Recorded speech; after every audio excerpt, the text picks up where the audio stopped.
പാപ്പ പറയുന്നു, ആരാധനക്രമ കർമ്മങ്ങളിൽ ആഡംബര പ്രദർശനവും പ്രകടനപരതയും ഒഴിവാക്കുക. അനാവശ്യമായ ആഡംബരങ്ങളും പ്രകടനപരതയും ഒഴിവാക്കി യേശുവിനെ പിന്തുടരുന്ന ആരാധനാക്രമ ശൈലികൾ സ്വീകരിക്കാൻ രൂപതകൾ തയ്യാറാകണം. സമൂഹത്തിന്റെ മുഴുവൻ കർമ്മമാണ് ആരാധന. വിശ്വാസ സംഹിതയും അജപാലന പരിചരണവും തമ്മിലുള്ള സമാഗമം ഇഷ്ടമെങ്കിൽ സ്വീകരിക്കാവുന്ന ഒരു സങ്കേതമല്ല, മറിച്ച് ആരാധനാക്രമത്തിന്റെ ഘടനാപരമായ ഒരു വശമാണ്. സഭയുടെ വിശ്വാസം പ്രകാശിപ്പിക്കുന്നതും സാംസ്കാരികമായി അനുരൂപണപ്പെട്ടതുമാകണം അത്. ആരാധനാക്രമ പണ്ഡിതൻ ഒരു ദൈവശാസ്ത്ര അധ്യാപകൻ മാത്രമായാൽ പോരാ, മറിച്ച് ആരാധനാക്രമ കർമ്മങ്ങളിലൂടെ തന്റെ രൂപതാ സമൂഹത്തെയും മെത്രാനെയും നയിക്കാനുള്ള വ്യക്തിപരമായ ഉത്തരവാദിത്തം അയാൾക്കുണ്ട്.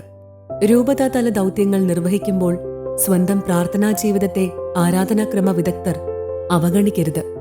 ആരാധനാക്രമത്തോടുള്ള കരുതൽ എന്നത് പ്രഥമവും പ്രധാനവുമായി പ്രാർത്ഥനയോടുള്ള കരുതലാണ്.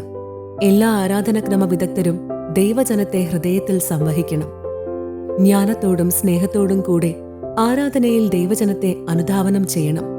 റോമിലെ സെയിന്റ് ആൻസലം പൊന്തിഫിക്കൽ അത്തനേയത്തിലെ അധ്യാപകർക്കും വിദ്യാർത്ഥികൾക്കും ഫെബ്രുവരി 28 ജെമല്ലി ആശുപത്രിയിൽ നിന്ന് അയച്ചുകൊടുത്ത സന്ദേശത്തിൽ നിന്ന്.